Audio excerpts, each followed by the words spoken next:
Национальный центр «Россия» – пространство гордости за свою страну и людей, которые в ней живут.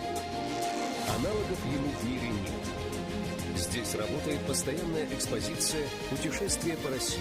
Это наглядная демонстрация достижений нашей страны в прошлом и настоящем. С момента открытия Национального центра в ноябре 2024 года прошло более 10 выставок.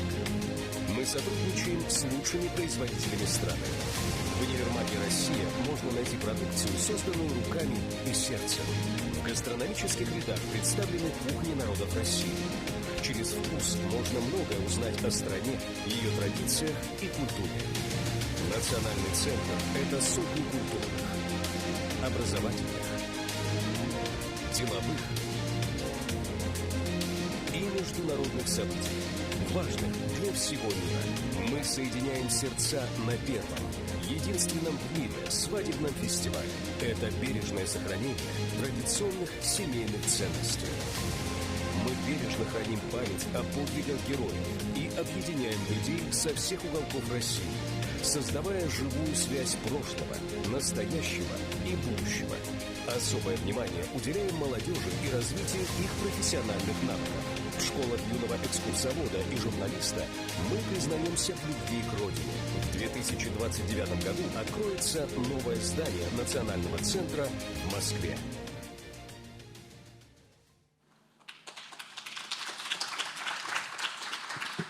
Здравствуйте, здравствуйте, дорогие друзья. Добро пожаловать. Добрый день. Сейчас мы приглашаем всех наших гостей пройти. И пока давайте познакомимся. Я Тутта Ларсен. Я Валерий Колосков. Проходите, пожалуйста. Сейчас мы всех представим. Мы семейная пара, нашей семье почти 20 лет. И мы рады приветствовать вас в Национальном центре «Россия» на Всероссийском свадебном фестивале «Россия. Соединяя сердца». Все, присядем. Вчера был день любви, семьи и верности, и по этому поводу... Ну, вчера не просто был день семьи, любви и верности. Вчера десятки пар из разных регионов России сказали заветное «да». Для кого-то этот день стал началом новой семейной истории, а для кого-то продолжением большой семейной традиции. Вчера мы приросли большим количеством новых семей, чему мы очень рады. Но понятно, что свадьба — это только первый день семейной жизни. И кажется, что мы вот готовимся к этому важному дню. А все самое важное на самом деле начинается только потом. Потому что именно в семье человек впервые учится любить, доверять, прощать, брать на себя ответственность за другого человека. И поэтому мы с нашими гостями сегодня и с вами, конечно, поговорим о том, что делает семью настоящей и счастливой. Особенно символично, что этот разговор проходит в год единства народов России. Наша страна очень разнообразна. Разные регионы, разные традиции, разные семейные истории, но есть то, что объединяет абсолютно всех. Это семья. И мы, конечно, хотим поговорить сегодня именно о семье с людьми, чьи семейные истории очень разные. Кто-то только начинает семейную жизнь, у кого-то она уже долгая. Но, тем не менее, эта история вдохновляющая, это наши примеры и те самые люди, которые уже ответили для себя на многие вопросы о том, что же такое семья для них самих. Сегодня мы попробуем вместе ответить на главный вопрос нашей встречи. Что действительно объединяет поколения и помогает семье развиваться вместе? Давайте познакомимся с нашими гостями. Предприниматель, многодетная мама, волонтер Пелагея Стерлигова. Молодая пара, участник 3-го Всероссийского свадебного фестиваля Вячеслав Дронов и Анастасия Исакова. Но, кстати, молодая пара — это только в плане возраста и того, что они официально недавно поженились. А история у них очень интересная, мы вам ее скоро расскажем. Семья — участник 2-го Всероссийского свадебного фестиваля, родители Вячеслава, Дмитрий и Татьяна Дроновы. Ну что же, когда люди начинают создавать пару, а потом сливаются в семью, наверное, они не сразу думают о том, что впереди у них целая длинная жизнь, в которой будет разное, и через все это нужно проходить вместе. И, конечно, настоящая семейная история происходит из множества всевозможных событий. Это как такая луковица, знаете, с которой ты снимаешь слой за слоем, а там все интереснее, все ярче, все ароматнее, все насыщеннее. Мы взрослеем, все меняется, наши привычки, профессии, у нас появляются дети, и, конечно, вместе с этим меняется и растет наша семья. И самое важное, наверное, это те примеры и те, ну, можно сказать, навыки, что ли, или секреты, которые есть у каждой пары, которые помогают им сохранять отношения, продолжать расти вместе, не теряя уважения и доверия. И мы вообще считаем, что все счастливые семьи счастливы по-разному. У каждой семьи есть свой рецепт, и мы попробуем сегодня у наших гостей об этом тоже порасспрашивать. Дмитрий, Татьяна, вы вместе уже четверть века. За эти годы наверняка было многое. Радостные события, непростые решения, новые этапы жизни. Что помогло вам сохранить отношения за эти годы? И какие семейные ценности вам особенно хотелось передать Вячеславу? Кто первый начнет? Да, берите микрофончик. Вячеслав, а вы слушайте внимательно. Вдруг вы что-то пропустили? Татьяна. Ну, в первую очередь... Поближе микрофон. Да, в первую очередь я хотела бы сказать, что без любви, наверное, брак не построить. Основное у наших детей есть. Они любят друг друга. И это помогло нам быть с мужем более четверти века вместе и родить 3 прекрасных деток. Очень важно, что мы Славе всегда показывали положительный пример. Мы всегда слышали друг друга, слушали и всегда, если что-то друг другу обещали, всегда выполняли. Я вот, когда мы сегодня с детьми встретились перед вот этим брифингом, мы еще раз, скажем, это проговорили, и дети согласны, это основное. То есть уметь говорить друг с другом и выполнять свои обещания. Да. И не давать обещания, которые ты не можешь выполнить, наверное, да, Вячеслав? Да? Микрофон. Дмитрий. Да. Еще хотел бы добавить, что Слава вырос на наших разговорах. Мы, начиная с того момента, как мы катали его в коляске, он усыпал в маленькой кроватке для малышей. Мы разговаривали, обсуждали проблемы. Он слушал нас и усыпал. Вот из всех наших детей, кстати, из 3, у него одного такое свойство, потому что средний сын и младшая дочь, они не усыпают под наши разговоры. Они либо оживляются, начинают задавать вопросы, включаться в разговор, либо как-то начинают активно себя вести, но вот именно только Слава, он спал под наш разговор. Как только мы замолкали, он просыпался. И мы что-то опять начинали обсуждать, он опять засыпал. Говорят, что у мужчин и женщин разные языки любви, а вы вот как-то нашли общий язык. Как вы думаете, что вообще мешает паре найти вот возможность беседовать? Потому что иногда кажется, что действительно главная проблема это в том, что мы молчим. Я думаю, что мешает больше всего парам это попытка следовать каким-то шаблонам. Нужно просто быть естественным, отдаться этому потоку, и все сложится, все будет хорошо. Татьяна, добавите? У нас вообще все начиналось с разговоров. Дело в том, что мы с Дмитрием познакомились, когда сдавали на права. И учились, сидели за одной партой, как наши молодожены, но совсем не продолжительное время. И когда мы все-таки получили права, мы праздновали это дело. И началось с того, что мы просто услышали друг друга. Мы начали разговаривать, и вы знаете, с тех пор мы не расстаемся. Самое главное, что мне всегда интересно то, что он говорит, то, что он думает, а ему, видимо, интересно то, что говорю я. Слушайте, ну это поразительно. Стать парой, изучая правила дорожного движения. Это очень символично, потому что на самом деле в браке тоже есть свои правила дорожного движения. Вы правда вот сказали, Дим, что нет шаблонов. Да, вы хотите что-то еще добавить? Нет? Ага. Ну, мы к вам еще с вопросами пристанем. Что нет шаблонов, и действительно люди знакомятся в очень разных ситуациях, и нас изначально сводят очень разные события. Вот вы познакомились, сдавая вместе на права. Мы познакомились на работе. Я вела большой конкурс талантов, а Валерий в нем участвовал. Я талант. Да, вот, безусловно. Пелагея, а вы со своим супругом познакомились, занимаясь делами милосердия, и вас сначала объединило дело, а потом уже чувство. Расскажите, пожалуйста, как вообще ваша семья родилась из гуманитарной деятельности, как вы поняли, что это ваш единомышленник? Ну, коротко расскажу нашу историю. Мы, когда началась война в 22 году, в феврале, я очень активно искала, как бы мне попасть на фронт с гуманитарной миссией. Тогда еще волонтеров было не так много, женщину не хотели брать с собой. Вот, и я очень отчаялась, расстроилась. А у нас есть фермерский чат. Ну, моя деятельность была связана с фермерской всякой там движухой. И там в этом чате один фермер, которого я знала, что он есть, но мы как бы не были знакомы. Шапочно просто знала, что есть. Пишет: еду на Донбасс, есть одно место, кто со мной? Я думаю, это мой шанс. Я пишу ему в личку, говорю: Миша, я вот Пелагея такая-то, возьми меня с собой. Он говорит: поехали. Вот, мы собрали тогда первую свою машину и поехали вот в конце марта. И так мы начали ездить каждый месяц. Вокруг нас собралась команда, и вот мы неделю в месяц проводили за ленточкой.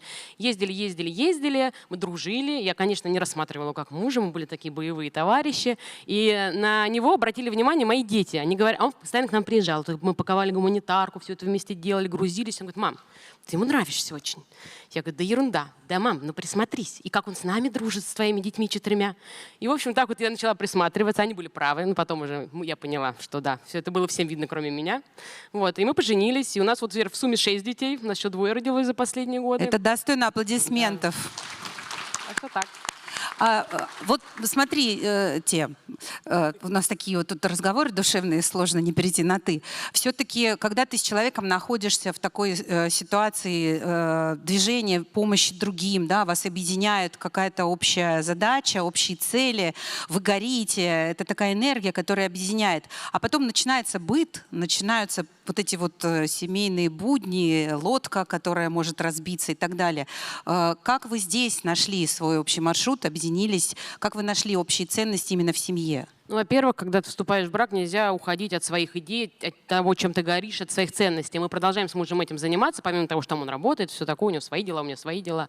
Вот, это нас дальше объединяет. Но еще очень важно, когда вы сходите с человеком, что вы, может быть, разные по характеру, что-то там, вкусы, но мировоззрение должно быть одно, ценности должны быть одни, иначе брак будет построить сложно. И нам вот так повезло, что у нас одни маячки жизненные. Мы можем спорить по каким-то там несущественным темам, но вот что касается каких-то там моральных принципов и как воспитывать детей, это тоже очень важно, потому что если мама тянет в одну сторону, папа в другую, это сложно. Вот нам повезло, что у нас так сложилось, что мы нашли друг друга, вот, ну, своего человека. Я не могу не задать вопрос, как мама 3 детей, маме 6 детей. Вот очень сложно многим женщинам поверить в то, что ты можешь быть счастливой женой, когда у тебя есть за плечами какая-то еще история, 4 детей от предыдущего брака. И многие женщины говорят: ну кому я нужна, вот я со своими детьми, все уже позади. Твой пример говорит о том, что это совершенно не так, и женщина может быть счастлива и найти общее дело, и любимого человека, и новых детей родить. Все возможно? Знаете, это шаблон, который навязан нам обществом, и нельзя даже на это оборачиваться. Когда я осталась одна с 4 детьми, я даже не сомневалась, что я буду там одна. Я была уверена, что я выйду замуж, у меня еще будут дети. То есть это был настрой. То есть я понимала, что ну и что 4 детей? Это как бы твой багаж, прекрасный багаж. Это надо просто избавляться от шаблонов и не бояться. Вот и все. Спасибо. Мы сегодня не только соединяем сердца, но и ломаем шаблоны. Но я хотел добавить, прям еще раз отметить, что вот добрые дела, совместные добрые дела — это такая лакмусовая бумажка, которая позволяет отбросить негатив и какие-то эмоции, какой-то опыт, и который позволяет сфокусироваться на том, обратить внимание на человека, да, который делает с тобой вместе добрые дела. И из этого внимания уже может потом родиться любовь, потому что добрые дела — это, конечно, как ничто другое объединяет людей.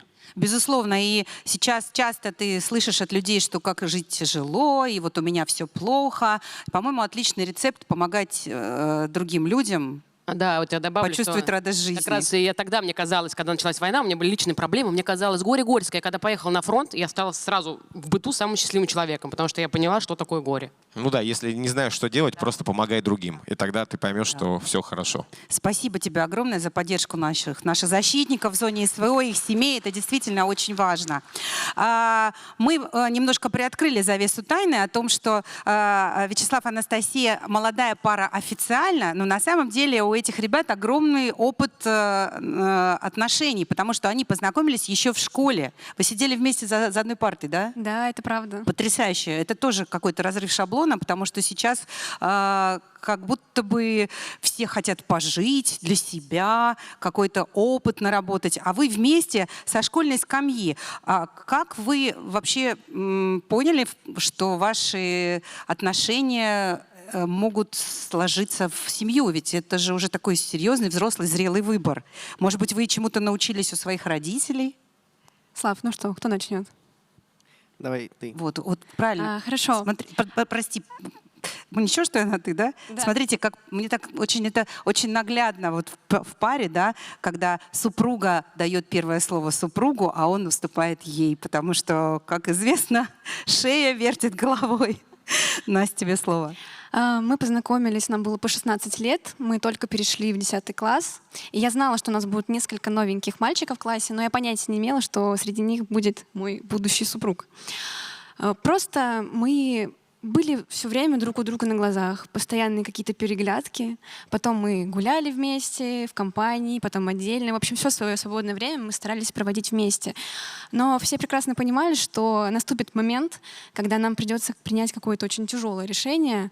Мы либо вместе, либо нет. Потому что, понятное дело, что мы все хотим получать высшее образование. И иногда людей разделяют города.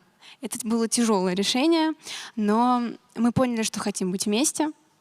И я поехала следом за Славой в Калугу. Он поступил в технический университет, я в гуманитарный, на управленческое направление. И вот мы считаем, что мы нашли свое место друг с другом и внедрили его, как сказала Пелагея, в свою профессиональную сферу, в свои какие-то личные убеждения и мысли очень мировоззренческие на жизнь. Позвольте добавить, что на самом деле это большой и серьезный шаг был со стороны Анастасии. Она сдала ЕГЭ очень хорошо и могла поступить куда угодно. Она выбрала Калугу. Можно сказать, принесла жертву вашей совместной семье. Я считаю, да? что это не жертва, это очень хороший университет. Я вообще вот на все 120% скажу себе спасибо, себе 17-летней, что я пошла туда. Да, и действительно, как вы сказали, хоть и жертва, но это был первый серьезный шаг, с которого, можно сказать, началась череда больших серьезных совместных решений. Позже чуть мы съехались вместе, обустроили общий быт, все делали вместе, большие какие-то покупки, решения, все ближе и ближе переплетались сильнее. И в итоге решили, что все, нам пора документировать всю эту ситуацию, потому что, по сути, мы уже давным-давно семья.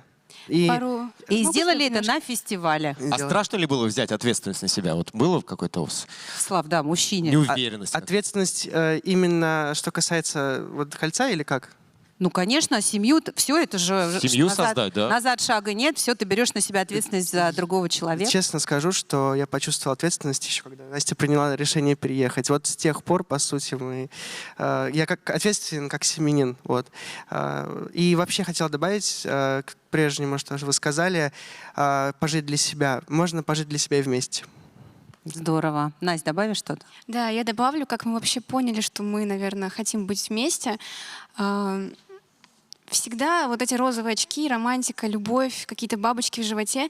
Но мне почему-то казалось, что Слава именно тот человек, который понимает меня. У нас, как сказала Пелагея, единое мировоззрение, у нас общие ценности. И мне не хотелось отпускать его. Я понимала, что этот человек мне близок, и я вряд ли найду такого же заботливого мужчину рядом с собой. Просто не хотелось даже на других смотреть. И мне было совсем несложно принять это решение. Розовые очки как будто до сих пор не спали, скажу так. Вячеслав, а какие, может быть, лайфхаки вы могли увидеть у своего отца? Да? Как вот построение семьи, как вы ответственность себя берете? Можете рассказать секреты семейные? Ну, я думаю, что в первую очередь надо быть ответственным и исполнять все свои обещания, мужественным и действительно быть стеной, за которой спрячется она и в будущем дети. Вот, и поддерживать всячески свою супругу. И действительно, вот, надо стараться, надо просто вот стараться делать все, что можно. И даже то, что не можно. Я бы хотела добавить, я вижу, как в Славе проявляются черты его отца. Он невероятно заботливый, рукодельный человек. Я думаю, это тоже мама чувствует. Вот. И мне так приятно, что вот мой муж берет такие хорошие качества от родителей. Есть еще такой стереотип, который тоже частенько задают молодым парам. Но вы вообще понимаете, что это вот один раз, может быть, и на всю жизнь? Вы вот готовы на всю жизнь? Мы готовы. И мы ради этого и женились. Ну, это достойно аплодисментов тоже, друзья. И я хочу еще раз добавить, что, конечно же, лучшее то, что дети могут показать, они берут у своих родителей. Да? То есть если такой достойный пример, то этот достойный пример они взяли, глядя на своих родителей. Да, и, конечно, у нас такие разные сегодня здесь пары. Пелагея, на самом деле, тоже с парой, потому сегодня мы не смогли ее супруга доставить сюда, в наш центр России, потому что он продолжает свою деятельность, он есть в делах, и Пелагея приходится выступать за двоих. Поля, сейчас сезон. У него поля, сезон, еще и фермерская работа. Поэтому мы можем сказать, что здесь сегодня присутствуют 4 разные пары, каждая со своим опытом, каждая счастлива по-разному, у каждой свой рецепт. Но нас всех объединяет одно. Мы хотим быть вместе, мы любим друг друга, мы доверяем друг другу, и мы готовы друг ради друга жертвовать и помогать, и поддерживать. Иногда, не иногда, очень часто спрашивают, как воспитывать правильно детей в семье.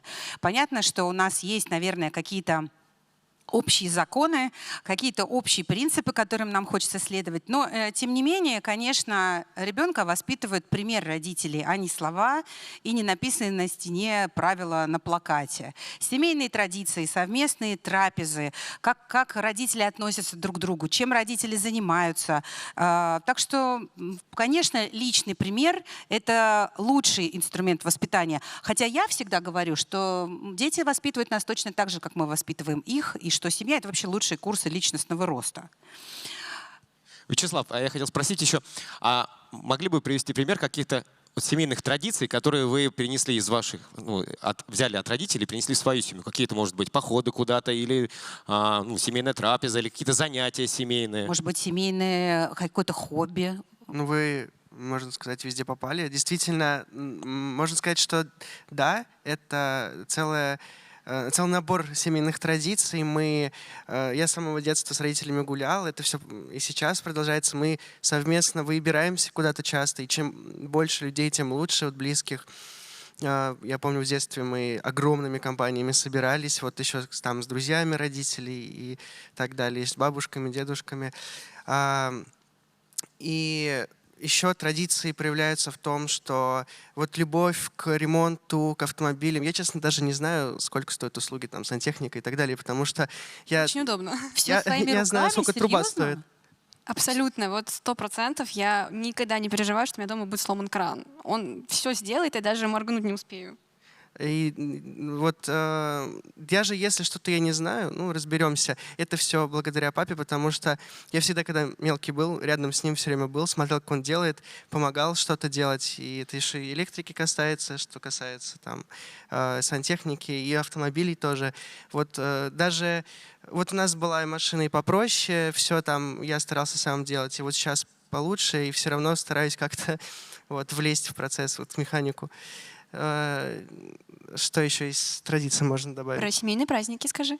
Семейные праздники действительно у нас масштабные, очень прям прекрасно у нас проводятся праздники в кругу семьи. Сейчас еще мы прошлый Новый год проводили с родителями Анастасии, а это 2 большие многодетные семьи. Это было на самом деле... Чем больше людей, тем лучше. Я чувствую праздник, когда много людей. И вот тогда был прям самый тот праздник. Я, может быть, в какой-то момент потерял чувство Нового года со временем, но прошлый год был прям показательным. Как в детстве. Да. Причем эта традиция существует и в моей семье. Мы всегда на все дни рождения съезжаемся из разных городов и стараемся быть рядом, уделять друг другу это драгоценное внимание. И этот Новый год был, наверное, моей инициативой собрать всех вместе накануне нашей свадьбы, еще раз все вместе пообщаться, посвататься, и просто классно провести время, потому что чувство Нового года с возрастом пропадает. Татьяна, Дмитрий, хотела вас спросить. Вот это тот счастливый случай, да, когда ты можешь сказать весь в отца ну, правильно, с хорошим посылом, да, весь в отца, рукастый, слово держит.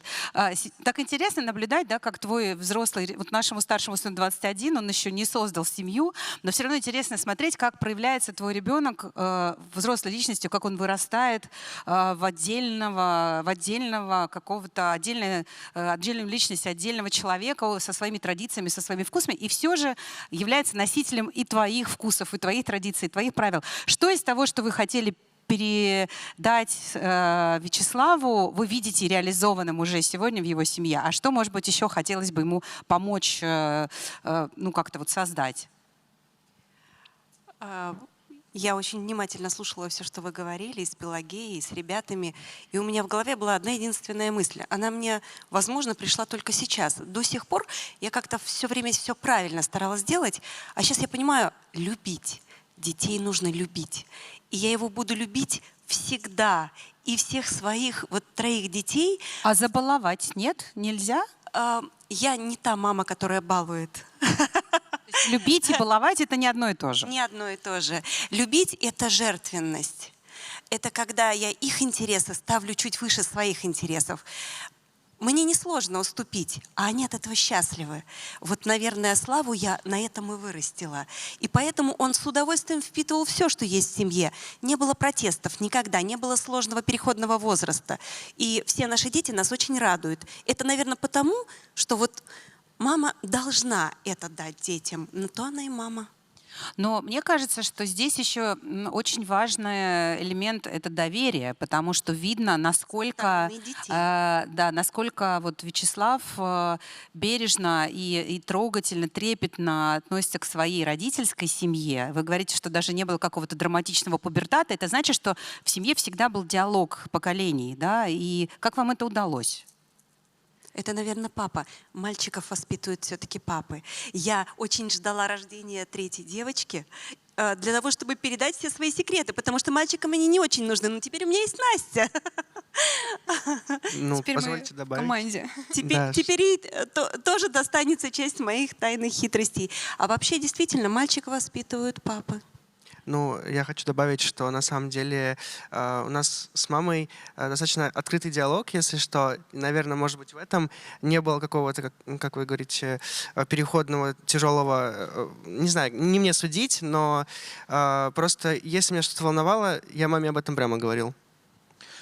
Мне интересно, когда дети уже взрослеют, да, создают свои семьи, настает такой момент, когда ты понимаешь, все, он уже взрослый, да? И надо отпустить и отстать, да? Надо отпустить. Или все-таки осталось ли у вас, как у родителей, такое, он все равно ребенок еще, и с ним общаться не как все-таки вот у меня семья, у тебя семья, мы с вами там на равных, да, а все-таки есть такое ощущение, что уровень повыше, да, я все равно буду советовать, все равно это ребенок. До конца моих дней это будет все равно мой ребенок, отношения все равно будут чуть-чуть как к ребенку. Несмотря на то, что у него будет 2, 3, 10 детей.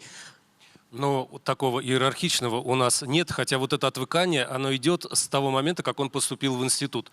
Это вот постепенно, плавно, и все больше и больше мы ему доверяем, что его решения будут правильные. Хотя иногда бывает, что я ему советую, когда я вижу явное какое-то несоответствие, но это не иерархично. Это вот так же и на работе, например, у меня есть подчиненные, там молодые, и я вижу, что он делает что-то не то, я ему также советую. То есть примерно на одной и той же волне. То есть тут нет уже такого вот прям, вот ты сынок и все, а я папа, и поэтому там все. А был момент, вот, когда вы поняли, все, вырос, его можно отпустить одного в мир и советы давать, но доверять ему в выбор самостоятельного пути? Он очень активный, и вы знаете, отпускать не надо. Он сам пошел и в мир, и сразу, как только начал фактически жить отдельно в отдельной квартире. Но полного отвыкания вот еще от того, что он ребенок, его еще сейчас не произошло, несмотря на то, что у него уже своя семья даже. Я уверена, что этого отвыкания не произойдет, потому что я вижу своих родителей и бабушек, дедушек. Они все равно дети. Дети для нас остаются детьми. И, наверное, пока... А родитель родителями, да? Да, абсолютно так. И это приятно, чувствуешь заботу. Вот как раз, да, хотел добавить, что действительно родители остаются родителями, и вот про там равность диалога между поколениями все равно, ну, я считаю, нужно прислушиваться. Они все-таки опытнее и взрослее, больше всего в жизни видели, это нужно учитывать. Отец есть отец. Но никто не отменял наших личных ошибок. Хорошо, спасибо огромное. Пелагея, у вас 6 детей. И мне каждый раз хочется аплодировать, на самом деле. Пелагея, 6 детей. Наверное, в большой семье особенно, явно понимаешь, что как важен твой личный пример, да, потому что, когда один ребенок, ты можешь все-таки больше времени уделить, да, когда 6 детей, нужно понимать, что каждое твое действие оценивается, дети это видят и запоминают. Хотел спросить, что вам помогает, какие у вас есть способы передавать детям правильные ценности, воспитывать их, направлять их в правильное русло? Их 6, как их направить? Ну да, и вообще объединить такую большую семью в единую команду, это как? Но детей, как многие говорят, правильно, бесполезно воспитывать словами. Я их интегрирую в свою жизнь, чтобы они были в курсе, я им делюсь с ними, все рассказываю, я обсуждаю свои проекты, новости мы обсуждаем, они не живут в детском вакууме. То есть я их воспринимаю как полноценных личностей. Вот. И только на таком примере, конечно, они могут любовь к родине перенять, да, отношения с друзьями и так далее. И даже вы сегодня сказали, что дети нас тоже чему-то учат. Кстати говоря, вот про книжки я заставляю их читать. Дети не любят читать, прямо скажем. И они тут мне сказали: мама, ты нас заставляешь читать, а сама ты что так мало читаешь? А я последние годы реально очень мало читаю. И они сподвигли меня к тому, чтобы я начала опять книжки в руки брать почаще. То есть мы, правда, учим друг друга. Вот. Но, конечно, безусловно, детей надо побольше внедрять в свою жизнь, брать куда-то с собой, чтобы они помогали вам в чем-то. У меня старше 14-15 лет девочкам. Вот. Они очень во много деятельности участвуют, и гуманитарной, и какой-то общественно-политической. Это очень важно. А вот кто-то слушает и скажет: это же все такая тяжелая реальность, боль человеческая, трагедии, страдания. Зачем это все детям? Пусть они еще немножко поживут в своем детском розовом мире. Нет, это же реальность. Они живут в той реальности, в которой живет вся социум живет сейчас. И нет в этом ничего плохого. Я не говорю, что надо какие-то кровавые подробности или еще что-то, конечно, что травмирует психику детей. Но именно разговаривать, показывать, рассказывать и привлекать — это необходимо, чтобы не было у них розовых очков по отношению к жизни, которые в 18 лет упадут, и они даже не знают, маячков нету, и они будут сами набивать шишки слишком поздно. Лучше пусть они с тобой пройдут, потом они будут все равно их набивать, но им будет куда обернуться, на что обернуться, и, возможно, принять какие-то правильные решения. А какие у вас еще есть семейные традиции, кроме погружения детей в дела родителей, что, конечно, безусловно, очень объединяет семью. Мы тоже следуем этому правилу, и это здорово помогает нам вообще объяснять детям, что такое жизнь. Да. У нас, во-первых, мы очень шебутные. Я из многодетной семьи, муж из многодетной. Всем детям это передалось. Мы постоянно куда-то ездим, путешествуем и много переезжаем. Это у нас как семейная традиция, я бы уже сказала. То есть мы не поседы, не домоседы. У нас такие из бытовых традиций — это костры. Мы с апреля по глубокую осень дома всегда жгем костры чуть ли не через день, где мы собираемся, собираем их друзей и вот прям получаем невероятное удовольствие. Это из моего детства пришло. То есть, это всю такой жизнь мы это делаем. Образ очага, вокруг которого собираются все. Который как-то вот так нативно из моего детства перешел в их детство, и какая-то обыденность наша. Вот. Понятно, у меня есть бабушка с дедушкой, 90 лет, и мы собираемся, это традиция всей семьей нашей большой, мои братья, всякие племянники и так далее, обязательно ездим к ним в гости. Вот ребята говорили про Новый год, это самый главный у нас праздник, мы тоже собираемся в компании по 35 человек, и очень шумно проводим, и дети вспоминают эти все новогодние тусовки больше, чем любой отпуск на зимой, допустим. То есть это то тепло, которое передается, было у меня. Мы отмечали Рождество, правда, мое детство. Но, по сути, то было все то же самое. Это пришло от моих родителей, от бабушек, так вот тоже перешло нашим детям. Наверное, не традиция, а главное правило у детей, которых объединяет. У нас нельзя стучать друг на друга. И с детства, когда они маленькие, они, конечно, мама, он съел мороженое, это утащил мой кусок пиццы, это порвала мою кофту. Я постоянно наказывала как-то их, внушала, что это делать нельзя. Вот сейчас они подросли, они подростки, и у них уже есть свои секреты, какие-то косяки. И я понимаю, что несмотря на то, что они дерутся, ссорятся, делят кофты, они никогда друг друга не закладывают. Я что-то про них узнаю от кого-то и понимаю, что они все друг про друга знали, но они никогда не заложат друг друга и родителям, и всегда стоят, даже если они в ссоре, кто-то обижается со стороны, они бегут там все тумаков надавать. Вот это объединяет очень их, мне кажется. Еще есть такая, у людей, которые думают, создать им многодетную семью или нет, есть такой страх, что как же у меня не хватит любви на всех детей и внимания. Как ты с этим справляешься? Ну, это на самом деле просто страх, потому что когда вот я ходила беременной, каждым последующим ребенком мне казалось, ну как я буду его любить, как вот эту лялечку, вот это же такая лялечка. И каждый раз, когда ты рожаешь, ты думаешь, а как ты можешь не любить ее, как ту лялечку? То есть любовь, она безгранична, человеческая. Тебе хватит на всех любимых твоих человечках, кого ты родила. А сил? Вот сил, да, сил, конечно, на кого-то периодически не хватает. Но как вот мама распределяет, как я распределяю ответственность? Вот какого-то ребенка проблемы, там, ну, любые там проблемы. Я больше ей внимания уделяю. Там, это поменьше, ничего, пока побегает без меня. Так что ты распределяешь по необходимости свое внимание. Ну, конечно, поменьше, чем одному, если у тебя был бы один ребенок, это понятно. Ну, я тоже поддержу, хотя у нас всего 3 детей. Я говорю, что 3 — это разумный минимум.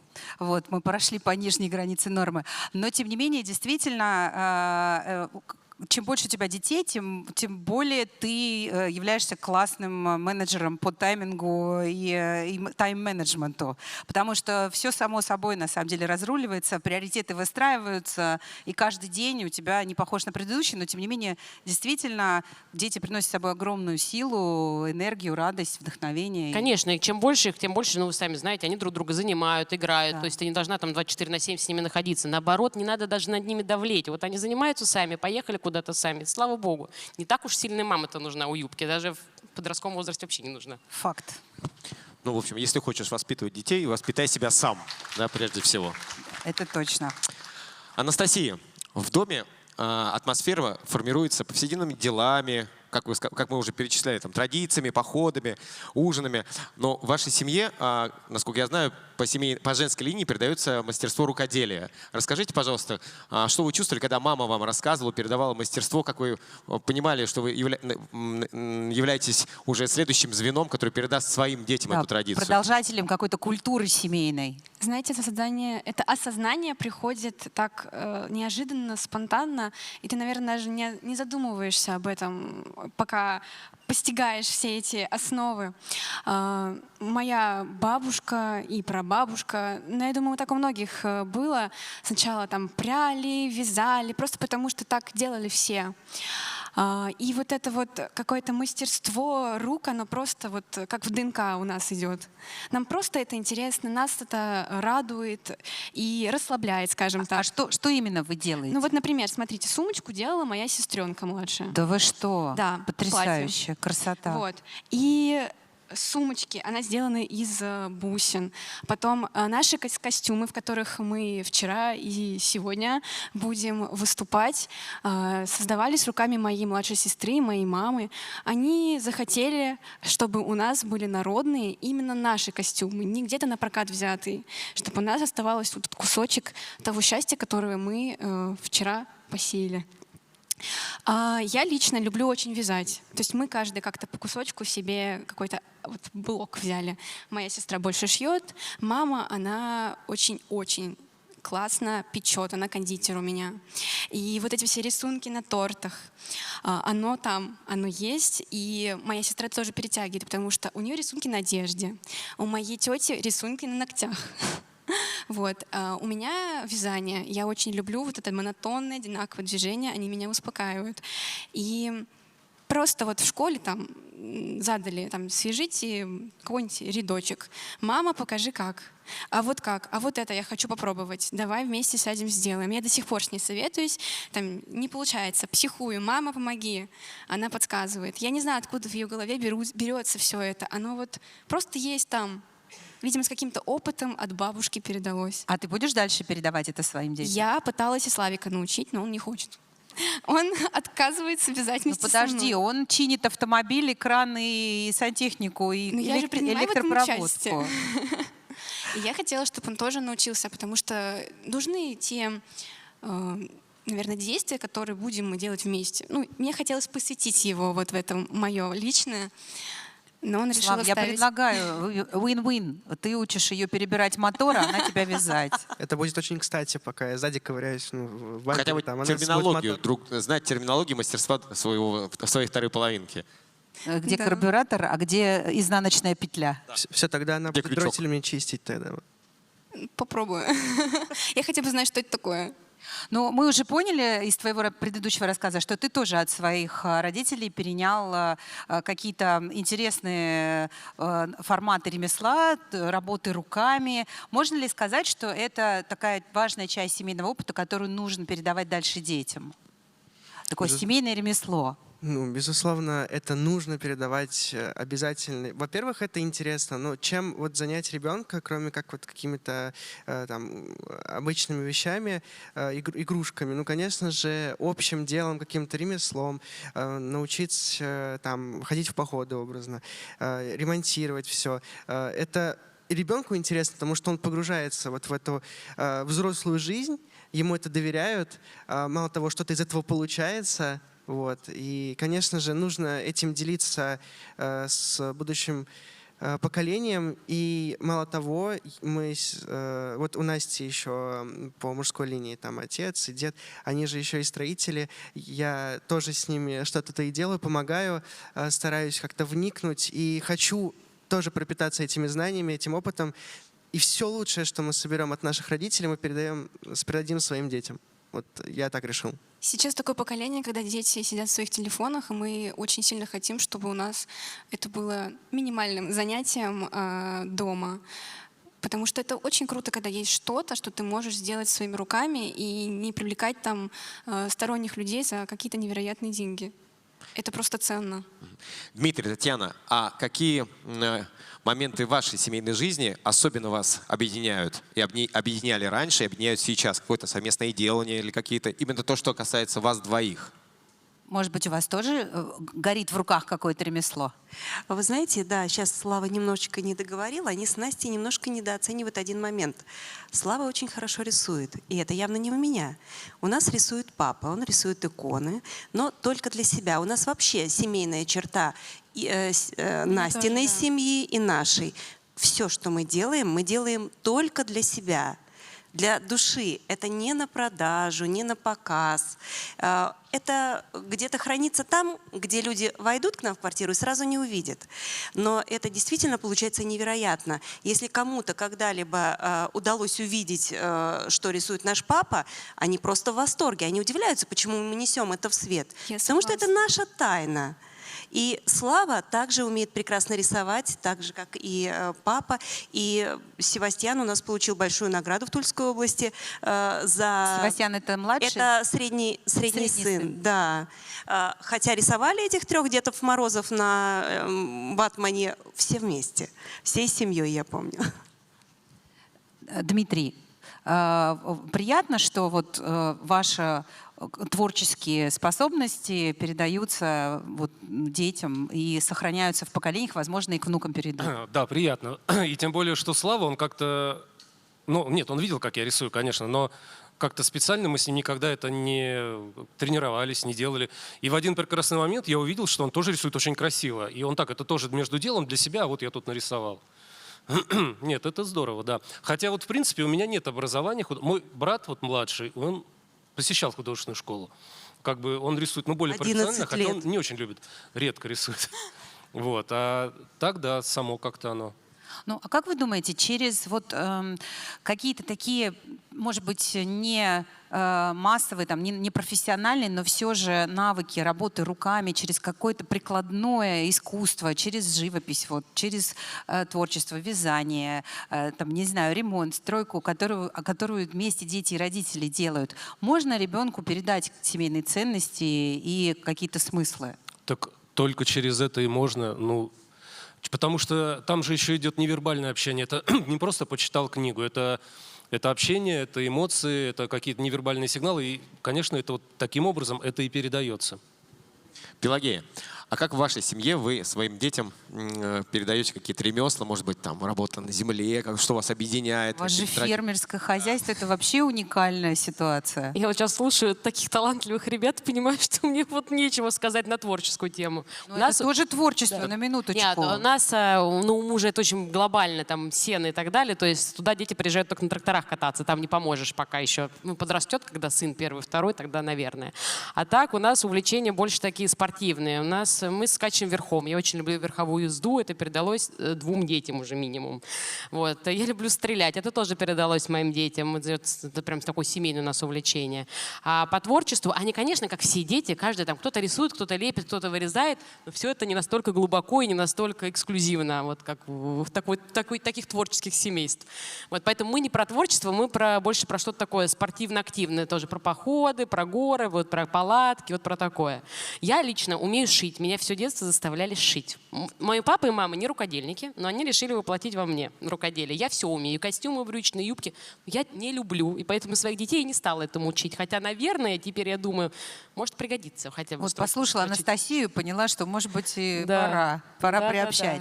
да. Часто вопрос в обществе такой звучит: как привить ребенку патриотизм, как привить ребенку любовь к родине. Можно ли сказать, что вот, ну, мне кажется, что, может, ты меня проверишь, когда ты скачешь на лошади по полю где-нибудь... По бескрайным просторам да, нашей прекрасной нашей страны. прекрасной Руси, то, в общем, любовь, она сама собой Вот рождается. так она и рождалась у меня под коня Любе, в наушниках, на лошади, по полям. И так вот все это, конечно, закладывается, когда ты по просторам ездишь, ходишь за грибами.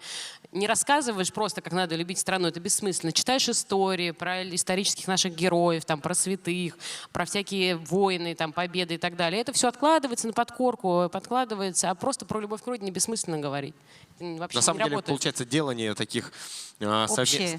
общее делание, оно как раз-таки помогает ребенку осознать, кто он, где он, да, и откуда он, и куда он дальше пойдет, и что он дальше передаст своим детям. Это такой, Идентичность своя, да. такой код, который мы передаем своим детям через совместное делание. Да, через совместное делание, через совместную работу руками, через совместное делание добрых дел, да, и, конечно, через традиции семейные, которые мы создаем для себя, которые мы принимаем от наших родителей, которым мы хотим обучить детей, но обучить этому можно только через вот эту совместность. Понять человеку, в каких ценностях он растет, в какой стране, в какой истории, какие у него корни. Может это понятие дать семья, родители. Мы сейчас с вами являемся тому примером. Но я хочу сказать о том, что мы начали с того, в чем же секрет семейного счастья. Может быть, наверное, в этом он и есть. В том, чтобы мы были все вместе. Родители, дети, внуки. Чтобы мы вместе жили одной любовью к стране и друг другу, общим делом, помощью друг другу, нашей землей, нашей историей и нашими надеждами на будущее, которое мы, собственно, и хотим сами формировать с Божьей помощью. Как раньше, помните, говорили, позвоните родителям, если они не рядом с вами. Да? Конечно же, нужно больше общаться, потому что нужно общение, потому что если ты не разговариваешь, даже если ты рядом живешь и не общаешься, ничего у тебя не получится. Надо больше общаться, надо проводить время. Даже если что-то как пробежала какая-то кошка, да, и понятно, что в жизни бывают разные этапы, да, кажется, что там родители слишком настойчиво тебе советуют, тебе хочется немного дистанцию, да, увеличить, но в какой-то момент, когда ты понимаешь, что общение прекращено, нужно задать вопрос, а почему я так давно не разговаривал там с мамой или с папой, а что случилось? И здесь тоже, мне кажется, это взрослость такая, да, что ты можешь взять, позвонить и сказать, может быть, я был неправ, чем я тебя обидел, да, например, к примеру. Это такое свидетельство того, что ты взрослый человек.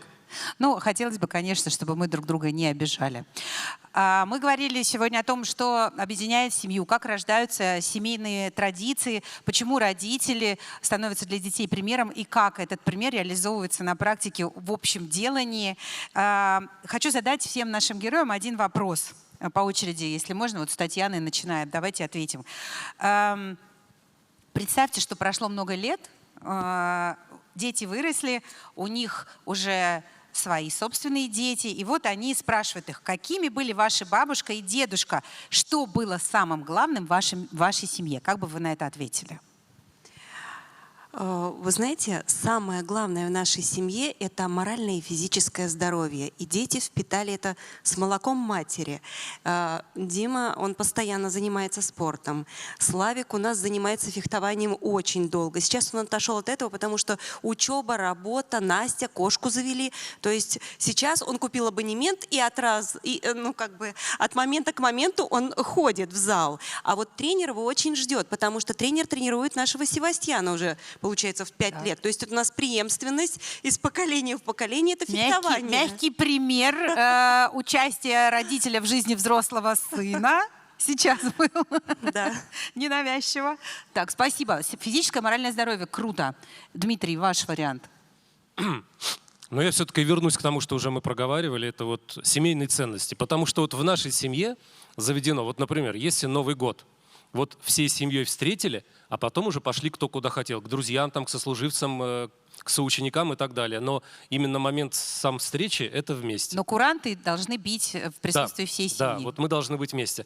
А в этом году мы еще и дальше пошли. Мы еще и с Настиными родителями вместе собрались. Те уже как бы заранее начали готовиться к такому. Здорово, Хотя мы Настя. еще не знали, что дети точно скажут «да». Мы дали им полную как бы в этом свободу. Они ни капельки не сомневались. Я очень рада, потому что разные бывают ситуации, но в наших детей мы верили. Такая общинность. Две семьи создали общину, такую получается. Да. С одной стороны, с другой стороны. Это создание семейной общины. Настя, Так, каким были наши бабушки, дедушки, да? вы, А бабушки, мы дедушки, какими? это вы, это про вас разговор. Ваши внуки спрашивают ваших детей. Что самое главное в вашей семье было за всю? Представь себе, вот вы уже все, дед и бабка. Счастливая вся жизнь позади, куча внуков, Да, 20, всех 30. обвязала, все в шапочках, в шарфиках, в платьицах ходят. Знаете, вчера, когда нас попросили написать на тарелочке заветное слово, с которого начнется наша жизнь, мы написали вместе. И я считаю, что это вот то, как будут нас воспринимать будущие поколения. Мы вместе, несмотря ни на что, мы рядышком. И стараемся позитивно смотреть на жизнь, стараемся воплощать мечты друг друга, чем мы сейчас и занимаемся. И просто быть классными, веселыми, развлекать в какой-то степени будущие поколения. Мне кажется, я буду такой весьма все разрешающей бабушкой. Вот. И надеюсь, так будут нас видеть наши дети и внуки. Чтобы внуки, когда рассказывали это своим друзьям, и говорили, вот моя бабушка и дедушка так друг друга любили, да, чтобы вот это было воспоминание. И любят. И любят. Вот Да. бы мне так. И чтобы Да. они считали, вот бы я нашел. Представляете, Да-да. им уже за 90, а они все еще за ручку ходят. Да, и у нас есть такая маленькая общая мечта, но про нее, наверное, Слава скажет. Так, ну, я думаю, что мы будем крутыми бабушками и дедушками, потому что я люблю мелких, люблю их развлекать, и всегда находится какой-то общий язык с племяшкой, с моими братьями и сестрами, вот, с Настиным братом. Так что я думаю, что... Сестрой. И сестрой, да. Так что мы будем достаточно интересными для наших последующих поколений. Вот. А насчет мечты, я думаю, я хочу так. Я думаю, что это вот цель даже так. Настя со мной согласна. Мы хотим путешествовать по всей России, просто взять какую-то большую машину, в которой можно спать, желательно дом на колесах, и ездить по всей России, общаться со всеми, узнавать культурные вот эти вот особенности, кушать разную еду. В общем, кататься и смотреть на весь мир. Вот. И я думаю, что к этому моменту наши дети уже будут там работать взрослыми, и внуки тоже будут учиться. И мы будем заезжать, конечно, вот, но мы будем крутыми бабушками, дедушками, которые вот сейчас находятся где-то на Камчатке, вот, или там залезают на Эльбрус, я не знаю. Такой пример свободы и стремления к своим мечтам, к воплощению своих мечт. Я тогда обобщаю, что было самым главным в вашей семье. Мы вместе были свободны, любопытны и много путешествовали. Чтобы ваши Да. внуки сказали, дед любит так бабушку, что он ее опять куда-то на Сахалин увез, опять там ее Да, праздничный почему бы ужин нет? готовить на вулкане. На каком-то. рыбалку. На рыбалку, да. Пелагея. Я сейчас просто добавлю про дом на колесах. Мой муж постоянно шутит, когда там дети бузят, что когда они вырастут, мы купим дом на колесах и будем колесить, а адресом будем сообщать только, если у нас будет настроение. Пусть ищут нас по стране. Отличный лайфхак, запомните. Что самое главное в вашей семье, о чем будут говорить внуки много лет спустя? Мне бы хотелось, чтобы мои внуки говорили про меня, как мы говорим про мою бабушку и дедушку, и мои родители про них так говорят. И мы это, естественно, видим, потому что бабушка и дедушка живы-здоровы. Что у них было абсолютное принятие в семье. То есть ты мог прийти за стол и рассказать обо всем. накосячил, там, чтобы дети не боялись, даже если они будут совершать какие-то нехорошие, некрасивые поступки, понимали, что дом — это единственное место, где ты можешь ничего не бояться. И вот это принятие в семьях, к сожалению, не везде и не всегда. И тут надо работать, и над собой работать, потому что иногда тебе что-то претит, что-то не нравится, раздражает. Но так как ты старший, мудрый, ты должен находить в себе силы, чтобы ребенок никогда не боялся прийти с любым горем там, или бедой. Да, мне кажется, тут еще стоит добавить, что ты старший, мудрый и не идеальный. Да, вспоминать себя просто почаще надо в молодости. Вот всё. Спасибо. Ну что же, у нас сегодня, мне кажется, был очень живой, очень такой искренний разговор о семейном счастье, о том, что нам позволяет быть вместе, сохранять отношения, любить друг друга четверть века и со школьной скамьи, быть счастливой независимо от того, какие тебе посылаются испытания, помогать другим, делиться, создавать новые нейронные связи и отношения внутри семьи с помощью рукоделия, передачи традиций и совместной деятельности, а самое главное — любить свою страну, любя своих детей, свою семью. И это, конечно, вот живой бесценный опыт, который можно перенимать. У нас есть немного времени, если у вас есть какие-то вопросы к нашим гостям, вы можете смело их задать. Я просто хочу сказать вам огромное спасибо, ребят. Столько Спасибо вдохновения, Вам столько тепла. Вам спасибо. И очень много надежды. И повторюсь, что жаль, что супруг Пелагеи сегодня очень сильно занят и не может здесь присутствовать, но он занимается важным делом. Он фермерское хозяйство развивает и помогает нашим ребятам на СВО. Только поэтому мы его отпустили. И тебе пришлось с двоих отдуваться. Друзья, если есть вопросы, поднимайте руки, мы будем рады вам подойти к вам с микрофоном. Вот, спасибо большое. Представьтесь и говорите, кому вопрос. Здравствуйте, меня зовут Кристина. Во-первых, хочу вас поблагодарить за эту прекрасную сессию. Было очень приятно, тепло и интересно вас слушать. Если я могу взять на себя такую ответственность, я поаплодирую вам сама. И думаю, что многие Спасибо. сделают это потом Спасибо. после сессии. И у меня вопрос, наверное, сразу ко всем, потому что он такой общий. Я в связи с своей деятельностью часто общаюсь с молодыми ребятами, которые только выпускаются из вузов и идут вперед. И у них сейчас такое специфичное восприятие брака. Для них это большая не то чтобы страх, а большая ответственность. И многие, я знаю, что они хотят создать семью, но они боятся брать на себя ответственность. И вот, наверное, вопрос не то, что бы вы посоветовали, просто, да, там, не бойтесь, а как им преподнести, рассказать про эти ценности, про то, что это не страшно, и, может быть, это какая-то добрая, приятная ответственность. Вот такой широкий вопрос. Спасибо. Ну, ребят, вам У первым. меня есть мысль, я Да. ее быстро скажу. Давай. Настоящие, скажем так, деятельные предприниматели, они сначала делают, а потом разгребают. Вы знаете, я могу то же самое посоветовать. Если есть любовь, надо сначала рискнуть, а потом вместе строить вот традиции, создавать эту ячейку общества.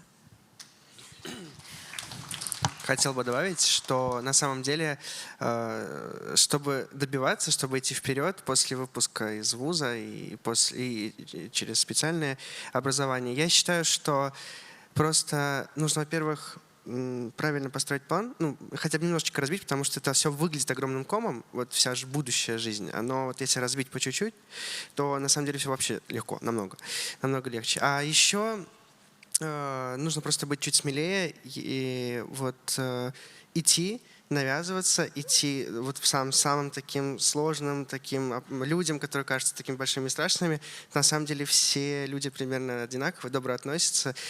Если хочется устроиться куда-то на работу, то нужно идти и устраиваться, и не волноваться, ничего. Там, и это относится ко всему. Вот, по крайней мере, я так устраивался на работу, я просто нашел номер телефона образно начальника, и туда и позвонил, и устроился. И так было со всеми моими 2 или 3 крупными работами. То есть, вот. Мне кажется, нужно... Понятное дело, что семейная жизнь — это большая ответственность, никто этого не отменяет и не отрицает. Просто берешь свой страх в руки, закрываешь на него глаза и идешь вперед. Когда ты встречаешь своего человека, все страхи как-то уходят на задний план, и ты перестаешь на них обращать внимание. Мне кажется, у нас вообще фокус не в ту сторону в этом вопросе все время направлен. Понятно, что семья — это ответственность, но жизнь — это вообще ответственность. Если ты уже закончил вуз, ты знаешь, что такое ответственность. Ты сдавал экзамены, ты поступал, ты брал на себя какие-то обязательства, ты зубрил. То есть, в принципе, ты понимаешь, каково это быть ответственным самому по себе. Но ведь семья — это двое. Это не только двойная ответственность, но это и двойная поддержка. Там, где ты все делал один, теперь вы все можете делать вместе. Теперь вы можете и сложности, и мечты, и будущее все делить пополам. И мы об этом почему-то мало говорим. Мы о семье все время говорим как о чем-то таком. Вот сейчас тебе прям чугунная плита на башку упадет, и ты всем должен. Да нет, наоборот. К тебе помощь приходит, у тебя любовь, у тебя творчество, у тебя вдохновение. Тебе хочется делиться и ради кого-то жить. Конечно. А так, когда ты живешь и варишься в собственном соку, рано или поздно тебя накрывает недоумение, а зачем вообще это все? Мне кажется, да, мы очень сильно нагнетаем и усложняем. Это постоянно слышу про эту ответственность, но ведь супружество и дети — это, естественно, продолжение любого человека. И Все хотят любви, да. все. И чем раньше ты женишься и рожаешь, вот я уже родила в 20, я родила в 34, все проще в молодости. Ты безрассудней, ты проще ко всему относишься, ты с детьми, у тебя меньше разницы, ты их лучше понимаешь. Вот у тебя молодые бабушки и дедушки, которые приходят помогут. на помощь. Мне вот будет 40, дочке будет 20, да мы подружки будем. И просто, я говорю, какая-то тенденция на усложнение семейной жизни, как будто реально кандалы одели и все с камнем на дно отправили. Нет, это наоборот драйв. Ну, как бы ответственность, она по жизни, правда, всегда. И я хочу добавить, что сейчас у молодых людей настолько больше возможностей получить поддержку от государства, и ипотека, и материнский капитал, куча всяких льгот для молодой семьи, куча всяких гаджетов, стиральные машинки, какие-то подгузники, эти слинги, коляски, которые пристегиваются как автомобильные кресла. У нас 20 лет назад, например, этого не было, было гораздо сложнее. Сегодня все в нашей прекрасной стране поддерживает молодую семью. И это стереотип, что семья — это только ответственность и больше ничего. Это огромное счастье. Об этом надо говорить. Да, избавляться от стереотипов в голове, которые влияют потом на твою жизнь, эти стереотипы. Мы сегодня рвем шаблоны. Да. И когда у тебя семья, ты понимаешь, что у тебя есть ради чего жить. Это такая бесконечная батарейка, на самом деле. Я вот про себя могу сказать, что я понял, что такое любовь, только когда у меня дети появились. Понятно, у тебя появляется вторая половина, ты любишь все, там просто готов в город свернуть. Но на самом деле, когда рождается ребенок, ты понимаешь, что ты чего-то не понимал немного ранее, да, потому что появляются дети, и ты понимаешь, вот она любовь, и она просто умножается на 2, на 3, на 4, на 5, на 10. А потом, еще раз повторюсь, это лучшие курсы личностного роста. Ты можешь стать зрелой личностью только в семье. Невозможно самому по себе в сферическом вакууме состояться как зрелая личность, потому что без жертвы, без взаимопомощи, без доверия, без любви жертва не то, что тебе надо там кровь сдать, а жертва, когда ты понимаешь, что тебе хочется ради другого человека что-то сделать больше, чем для тебя. Вот у нас есть проект «Счастливы по-разному». Я всех наших героев спрашиваю, это проект про счастливые семьи. Когда вы поняли, что это ваш человек, вот почему вы решили, что именно с этим человеком вы можете создать семью? И все говорят, когда мне захотелось ему дать больше, чем самому взять. Это правда, это чувство появляется, и оно такое всепоглощающее. Ты не хочешь себе, ты хочешь ему или ей. Спасибо огромное. Спасибо. Это был такой прекрасный вопрос, что, мне кажется, лучше мы уже и не скажем. Можно на этом закончить. Всем нашим героиням сегодня мы дарим цветы. Вот сейчас мы вам их подарим. Сегодня мы говорили, конечно, мало говорили о семье. Хотелось бы об этом говорить каждый день и как можно больше, чтобы как можно большее количество людей соединяло свои сердца, говорило друг другу «да», как это произошло вчера на нашем фестивале. Сегодня мы поговорили о том, что объединяет поколения, помогает нам развиваться вместе. Я очень надеюсь, что наша беседа была для вас полезной. Спасибо огромное. И сейчас у нас появится на экране QR-код, перейдя по которому вы сможете оставить свои отзывы о замечательном Национальном центре России, о нашей беседе, вообще о своих впечатлениях о фестивале. Спасибо вам огромное. Любите друг друга. Спасибо, ребят. Спасибо Было очень огромное. классно.